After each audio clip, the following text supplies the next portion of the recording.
Okay, let's make sense out of this thing. The E minor pentaharp is going to be the focus of this video. We're going to try to make sense out of it. Okay, so what I'm going to start with is a concept, and that is the sound stripe. Okay, I call it a sound stripe because I don't know what else to call it, and plus it sounds cool. So with the E pentaharp and almost all harmonicas, regardless of alternate tunings, there is a pattern. So this is E pentaharp. Okay, it's in E minor blues, using the pentatonic scale plus a blue note. So it's technically a hexatonic scale. So in holes 1, 4, 7, 10, think of it as a stripe, okay? A stripe of sound. So 1, 4, 7, 10. Blow. Okay, these holes are all very important. Think of nothing but these holes. 1, 4, 7, 10. Okay, 1, 4, 7, 10, blow are all E notes. It's all the root of the scale, the root of the harmonica itself. Think of the root as home base, as the most, it's the starting point, it's the ending point. It is the, it's home base, it's the root, okay? It's probably the one note that you'll be using for the most emphasis for your solos. So the pentaharp was created to make blues style playing more accessible. But of course, the original standard diatonic harmonica was made to play German folk music in the 1800s. It was then adapted by American blues musicians to play blues. So the intention of an instrument by its creator is not always what the musician playing the instrument has to follow. So we can say this is meant for blues, right? But really, whatever you can figure out, that's what it's truly meant for, because you buy it, you can do whatever you want with it. Rant over. So anyway, as long as you know where these E's are, there are 4 E's, okay, within a range of 3 octaves, that complete 3 octaves. There are 4 E's on this thing. So,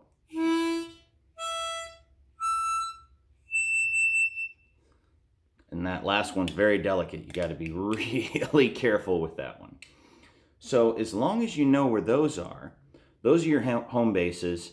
If you don't know what note to play or what note sounds best, I recommend, referencing those notes, at least using those notes as your anchor.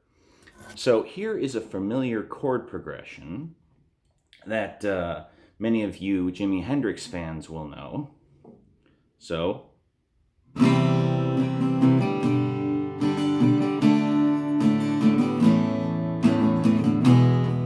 it's Hey Joe, in case you haven't guessed. Okay, so check this out.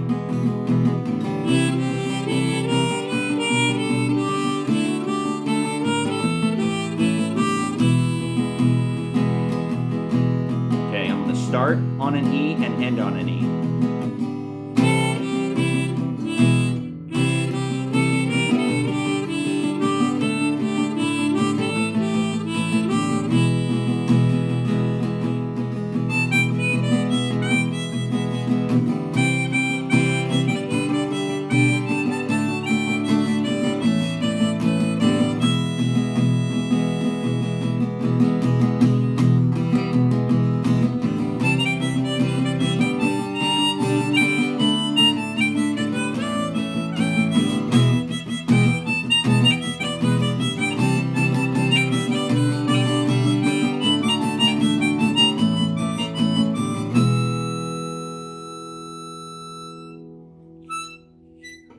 So a lot of emphasis on the E note there.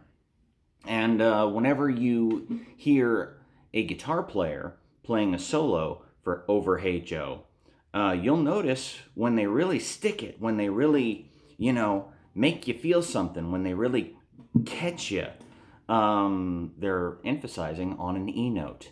And so that's just, it's just a concept, it's a pattern that we can learn from, that we can derive inspiration from.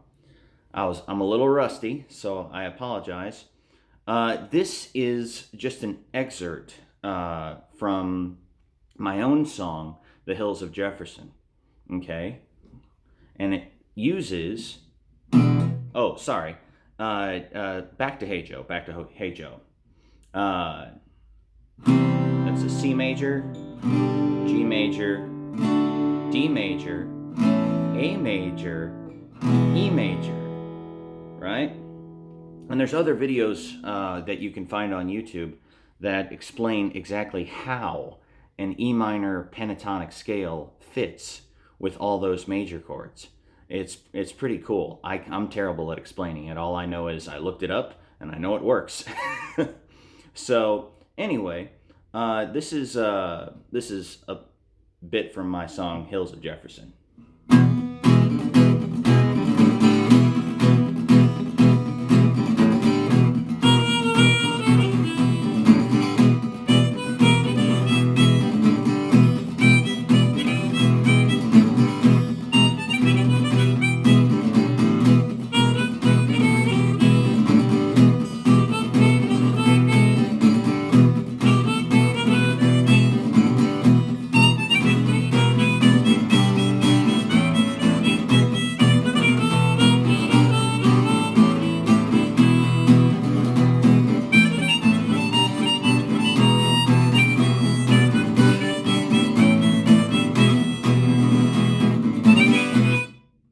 Something like that.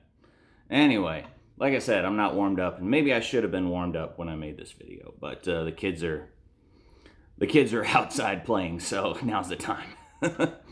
So yeah, the E minor pentaharp, the PentaHarp in general, man, it's a new thing, and that means we are not even sure of what it could all do. I mean, the possibilities are endless. So here's a concept for players of punk rock, alternative, metal. If you use power chords, okay, and this is your friend, okay. So here's Hey Joe again, but with power chords.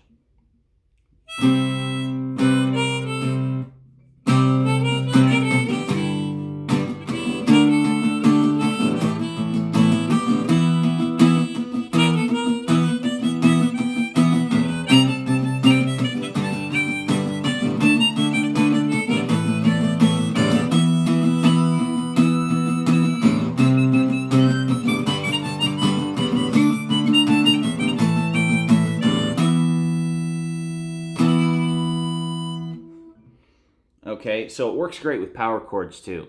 Actually, a lot of harmonica work, scales in general, single notes work great with harmonica, if you know which notes to line up with which power chords. But we'll get into that later. So anyway, it's all about compatibility. With the E minor pentatonic scale, you have the notes E, G, A, B flat, which is the blue note, B, and D. Okay, so if I play a B power chord,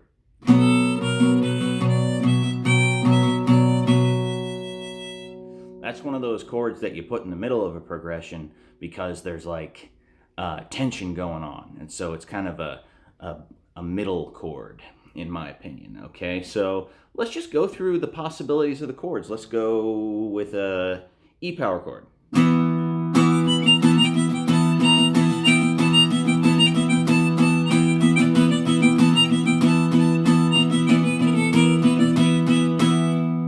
And D is an option and A is an option. Let's see what happens when we put them together.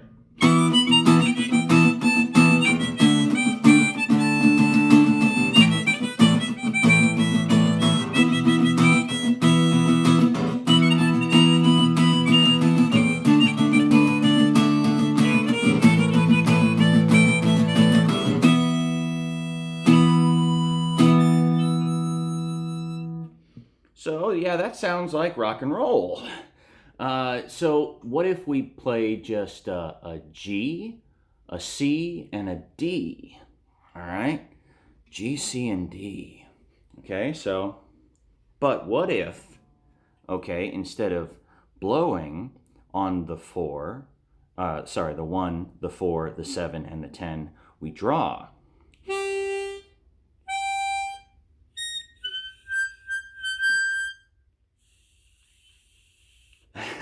This last note is very temperamental. Let's see it. Barely there.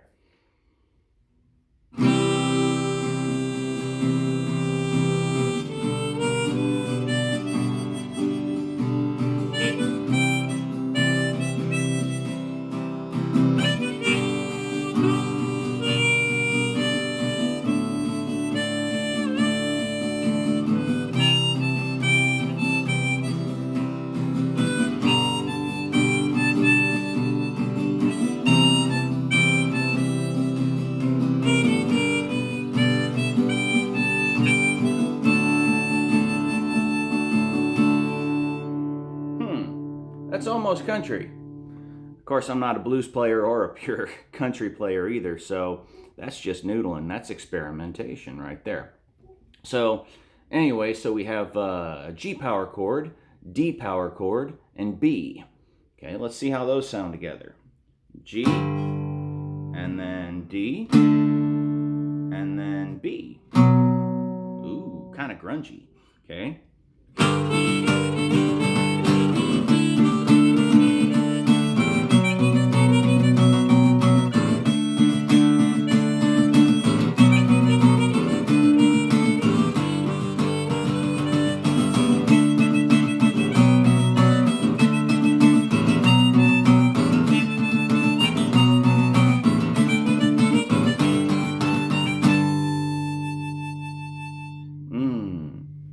If you end on a G, it kind of has this wistful, unresolved flavor to it.